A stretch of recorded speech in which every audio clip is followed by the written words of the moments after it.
ښه راغلاست. د روندوکو نن بحث کې د ناټو د سرمنشي پر خبرو باندې بحث لرو چې دوی ویلي دي په روان کال کې به په افغانستان کې د خپلو ځواکونو شمېر راکم کړي. پر همدې موضوع باندې بحث لرو. بحث کې مو بلنه ورکړې ده نظامي شنونکي ښاغلي جنرال بها وردګ ته. سلامونه وردګ صاحب، ښه راغلاست خپرونې ته. مننه کوم تاسو نه. تاسو ته سلام او احترامات او لیدونکو ته سلام احترامات وړاندې کوم. وردګ صاحب، پیل به دې وکړو چې لکه څنګه چې ما په پیل کې ویلې د ناټو سرمنشي دوی پرېکړه نیولې ده چې په روان کال کې به د افغانستان د سولې د پروسې لپاره ده چې سولې پروسه باید کامیابه شي، خپل ځواکونه په افغانستان کې کموي. په اوسنیو شرایطو کې د ینس سټولټنبرګ دا ډول خبرې دا پرېکړه څومره پر ځای کېدای شي؟ خدای وکړي چې دوی دغه خبرې کوي په دې عمل وکوي. دوی خو تقریبا د 3 میاشتې دا چیغې وایي چې موږ به خپل پوځي نیرو یا سربازان ډېر ته کم کړو. خو کم یې د کار دی خو ویلي ته 2800 پاتې کېږي. دی کله 4000 وایي کله 2000 وایي، خو د نور د کم کار فرق نه کوي. او موږ که سورې ته ولاړ شو، که سوره واقع وي، که سوره کې چاربازي نه وي، که طالبان او امریکا او دا دولت په واقعیت باندې سوره وغواړي او طالب کله سوره کوي او خادوینې اوس جنګونه بیا زیات کړي دي. امریکا خپل ځان وایستلو، معاهدې ورسره امضا کړې او پاتې شو طالبو د حکومت. او زه په دې باندې غږ کوم چې یو ډېر خطرناکه طاعون راغلی دی هېواد ته او دا مسؤلیت به د تاسو په غاړه وي. غږ د باندې کوم، بیا غږ کوم پایز د یو افغان، پایز د یو مسلکي، پایز د یو نظامي چې اوربند یا اورکم وکړي. او دغه ملت ډېر ضرورېدلی دی او اوس نو په رساو خلک مړه کېږي او نه ډوډۍ لري نه دوا لري او مرګ هغه د ورته روان دی. او د دوی ته هغه فقیر هغه غریبانو ته ور ودانګئ، دوی سره کومک وکړئ او تاسو د سولې خواته راشئ، یو بل ته د سولې په خاطر لاسونه ورکړئ. زه دوی ته وایم دغه ناتو چې دلته د ایالات متحده امریکا چې د ناتو قوتونه چې دي 8600 دا کفایت کوي. 8600 دلته ته یو وخت خو مسؤلانه دي وځي، مسؤلانه دي وځي، داسې دي نه کوي لکه د 1901 کال کې چې اتحاد شوروي د 2000 وتښتېدله او دلته یوه معامله یې وکړه، دی وتښتېدل. امریکایان دې معامله نه کوي، نه دي تښتي. د دوی وتلو ته به هم راوګرځېږو. تر دې وړاندې اوس په افغانستان کې د ناټو ځواکونو شمېر تر کومه حده پورې دی؟ څومره دی د دوی شمېر؟ دوی خو کله وایي چې موږ 2000 د 14,000 ته وایي، کله 12 وایي، کله 14 وایي، خو صحیح معلوم موږ ته هم نه دي معلوم چې 14 دي که 14 دي. خدای وایي چې مثلا ایالات متحده امریکا چې وځي موږ هم ورسره وځو، یو ځای راغلو یو ځای به وځو او 8600 پاتې کېږي. د موږ امنیتي او دفاعي قوتونه یو څه مشکلات لري لیکن دومره نه، خصوصا په هوایي بخش کې په توپچي کې څه مشکلات شته دي. آیا دوی د ناټو غړي هېوادونو کوم ځواکونه په افغانستان کې د امریکایي ځواکونو حضور چې په افغانستان کې شته دی، دوی د دواړو موخه یو شان وه که چېرې د دوی موخه دلته په افغانستان کې یو ډول وایي خو موخو ته رسېدل لیکن دې رسېدلي؟ دی خو چې بون په جلسه کې په باندې فیصله کړې وه، په یې پرېکړه کړې وه، وعده یې کړې وه، تعهد یې کړی و د افغانستان د ملت څخه، هغه یې ونه کوه. دوی ښه حکومتداري ویلې وه خو دا د اوس وینو. بلې دا یې په قصده نه دي کړي که دوی ونه نه دوی ونه کول. دوی مثلا په ضد توریزم القاعده باندې دوی مبارزه کوله چې دا به محو کړو، نابود به یې کړو، ومېده. دوی وی چې موږ مواد مخدر، ای کاش کې چې مواد مخدر په دې وطن کې کم کړي وای، انو زیات شول. دغه درې شیان دوی ویلي وو، یو یې ونه کولو او موږ یې په موخو حالت پرېښود. دوی چې افغانستان ته راغلل، افغانستان ته په 2005 2006 2007 8 9 په دوی کې به د طالب څخه ناست وو. ولې کې نه ناست د طالب څخه دوی سوله ونه کوله. طالب یې واخیست تکه تکه یې کړو، طالب یې مجبوره کړو،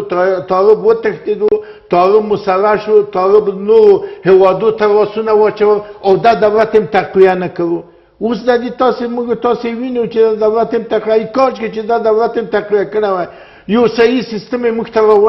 راوستلی وای. اردو یې د موږ هغه شی چې موږ راځو موږ نظامیان هغسې د اردو یا امنیتي او دفاعي قوتونه یې تجهیز کړی وای، تکمیل کړی وای، مجهز کړی وای، تعلیم و تربیه کړي وای، خو دا یې ونه کول. دلته اوس په امنیتي او دفاعي قوتو کې ډېر مشکلات دي. موږ مثلا په توپچي په زویدغو کې په انجینري کې په کشف استخباراتو کې په هوایي کې مشکلات لرو دا خو دې وکوي ته 2023 د تړون امضا کړی د دې دولت څخه پوه خو دې وفاداري وکوي هغه ورځ دې وایي موږ وځو وروره تاسو وځئ تاسو خو تعهد کړی دی د ملت څخه بله اوس وردګ صاحب همدغه موضوع ته راګرځو امریکا یو ډول خپله پښه دلته له افغانستان څخه سپکه کړله مسؤلیت یې ټول په افغان حکومت او پر طالبان باندې واچول اوس ناټو هم ویلي دي که هر کله امریکایي ځواکونه له افغانستان څخه بهر وځي دوی به هم له بهر وځي څه فکر کوئ چې په اوسنیو شرایطو کې د ناټو ځواکونو وتل ممکن دي آیا مساعد چې په دغه وخت کې دوی وځي که نه کومه لاره چې امریکا نیولې ده ناټو هم غواړي چې همغه لاره دوی تعقیب کړي دوی د مسؤلانه ووځي هغه مسؤلیت او وعدې تعهدونه چې کړي په د عملو کې مسؤلانه دې وځي زه د یوه سرباز د یوه افسر خارجي طرفدار نه یم په افغانستان کې ولې موږ لیدلي دي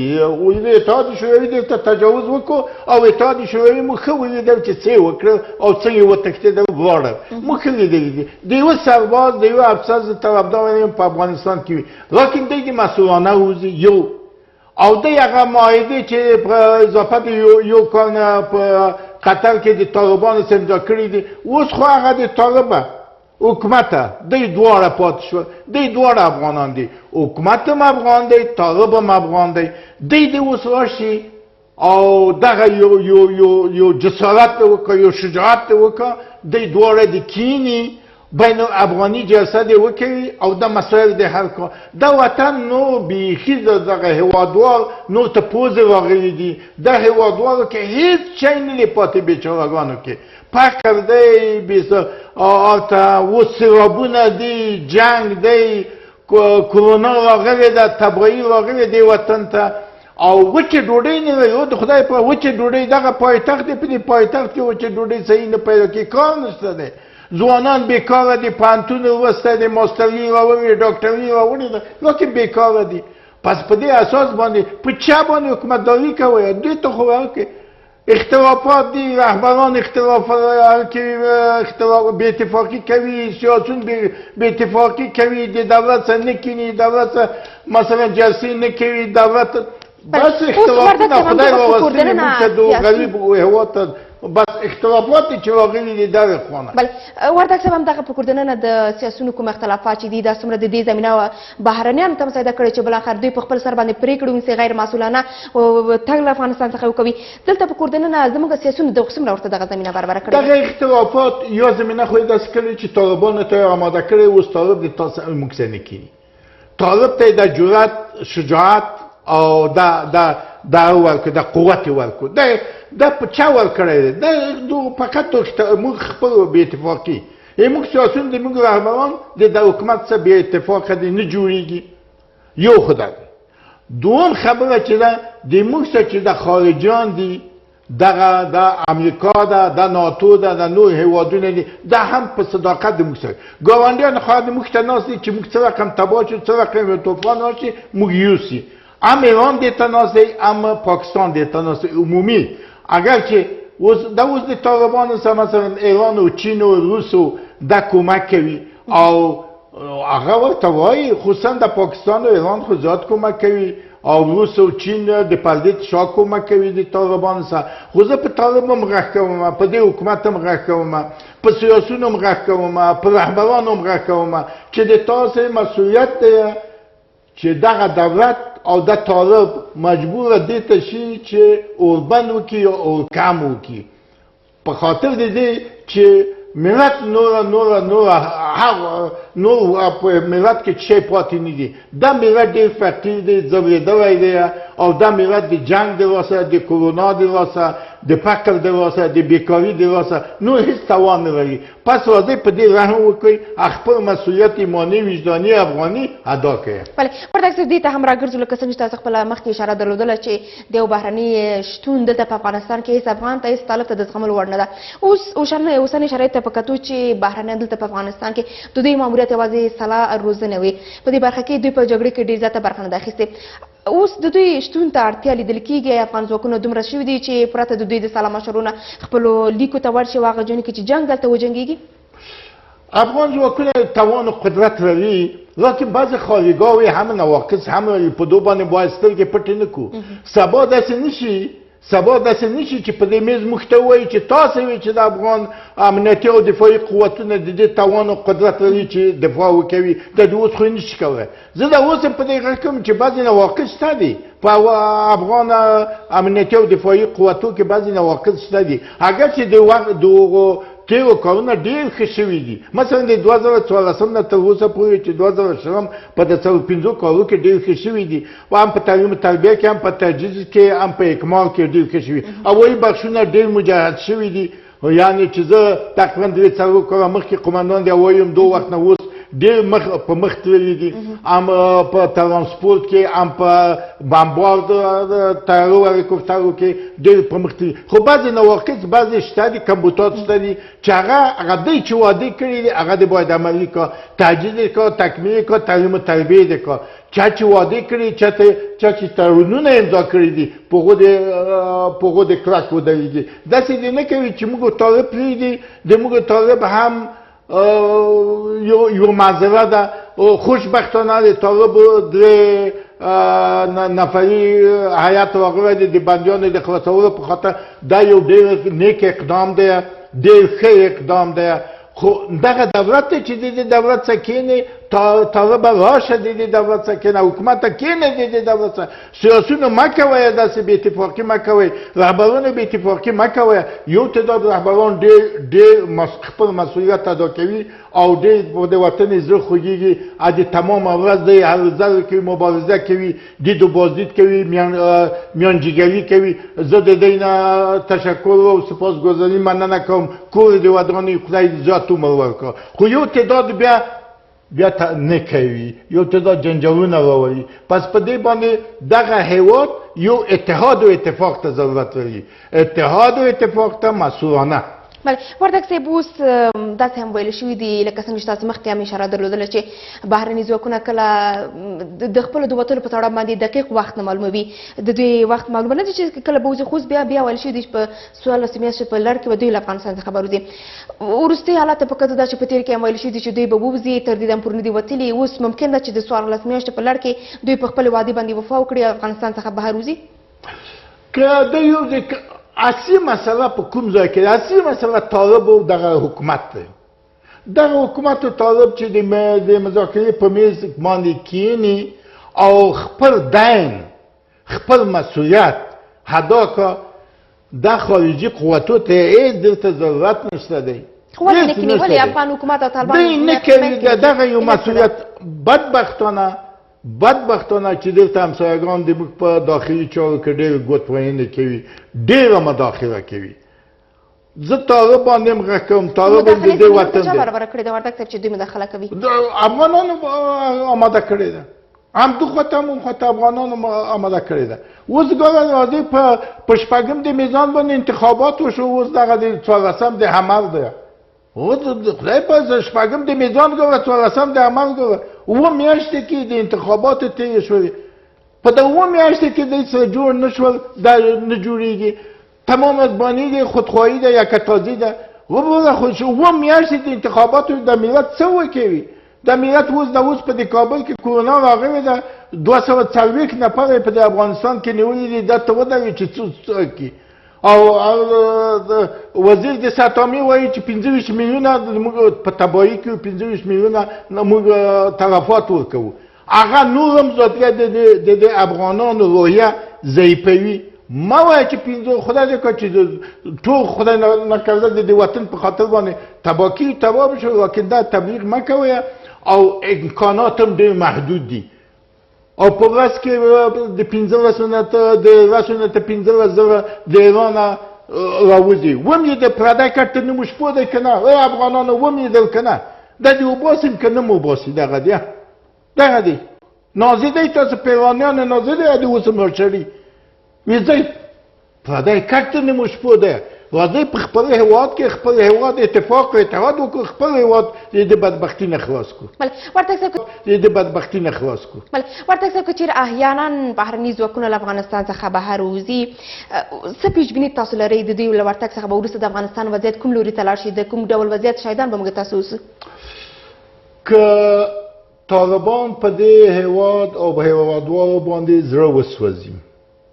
او راشي زمینه بانگیری ونه کوي او زمینه دې ته مساعده کا چې زمینه دې ته مساعده کا خارجان چې افغان حکومت جمع سیاسون او جمع طالبان د یوه میز په یوه میز باندې کینی او مذاکره شروع کا هیڅ مشکل نشته دی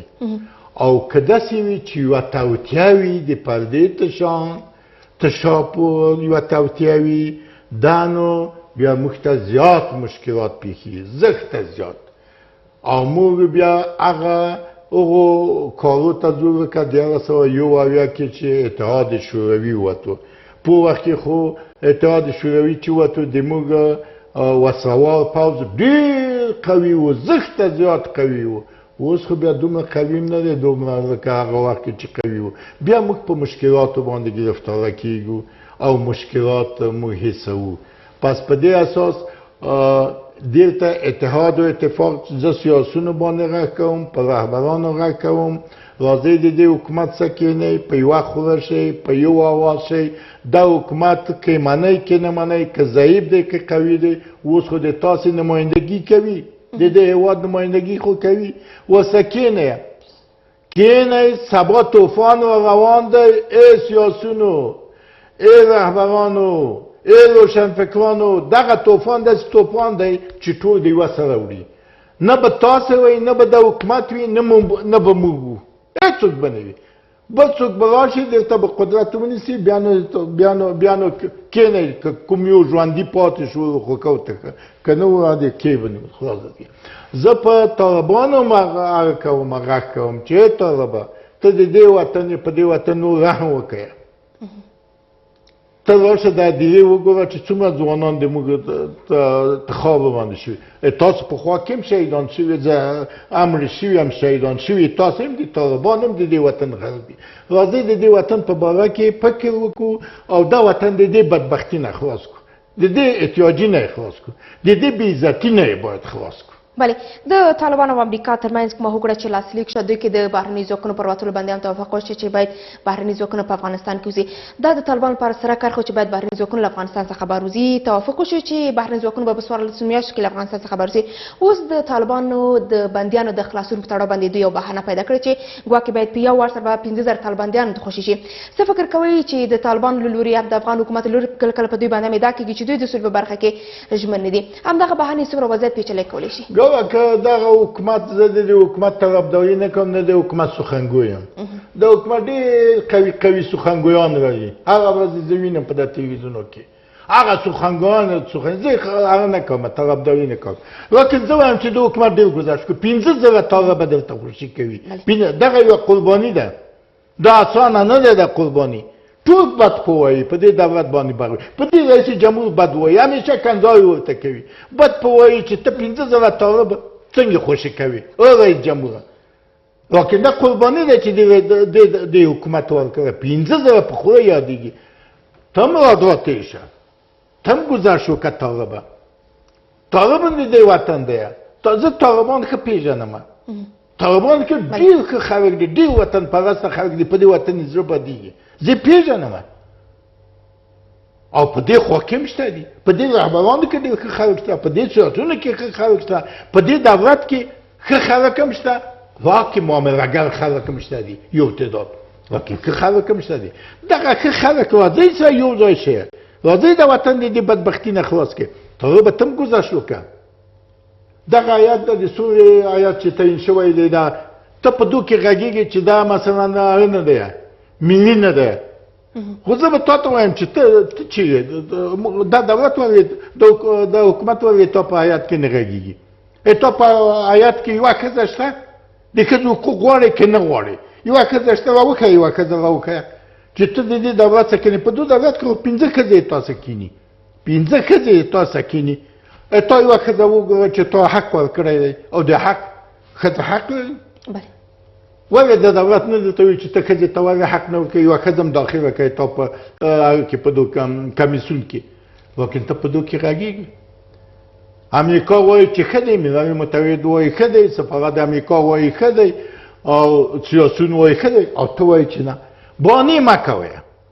دغه ملت د دې بدبختي نه خلاص کړي. ورته چې تاسو مخکې هوایي ځواک ته هم اشاره درلودله، اوس تر ډېره پورې د جګړې موازنه چې ساتل شوې ده هغه په هوایي ځواک باندې ساتل شوې ده. که چیرې د هوایي ځواک په برخه کې سمه توجه ورته ونشي، څومره به موږ د جګړې په برخه کې خپله دغه موازنه له لاسه ورکړو؟ زه دی ته وایم، زه دا اوس هم دی ته وایم، اوس هم سوی وخت دی. ګوره ځان مه تېرویه، ځان مه تېرویه. زه دغه مسؤلین د نظامیانو ته هم وایم چې تاسو هم ځان مه تېروئ. زه په تاسو غږ کوم، د دو ځای غږ کوم. زه شورای امنیت ته وایم چې ځان مه تېروئ، او باندې هم غږ کوم. په هوایي بخش کې زیاته توجه انجینري ته وکړئ. بیا درته وایم چې زیاته توجه انجینري ته وکړئ. درې دفعه وایم انجینري ته توجه وکړئ، زیاته. بیا تاسو پوهیږئ چې چیرې نواقص دی، هغه بیا تاسو ښه پوهیږئ. زه د دو ځای په پوهېږم، تاسو بیا ښه پوهېږئ چې نواقص دی. دو ته توجه وکړئ، که دی د دو وطنه وځي، موږ بیا هغسې چې اوس دی په وخت کې بیا موږ ته ډېر مشکلات پېښ کېږي. ځکه تعلیم و تربیې ته توجه وکړه، تخنیک ته توجه وکړه او انجینري ته زیاته اول انجینري ته توجه وکړه. ډېر زیاته مننه ژوندی صاحب دا چې خپرونه ته راغلی. مننه کوم ډېر زیاته مننه. اوس هم دمه تر دمې وروسته د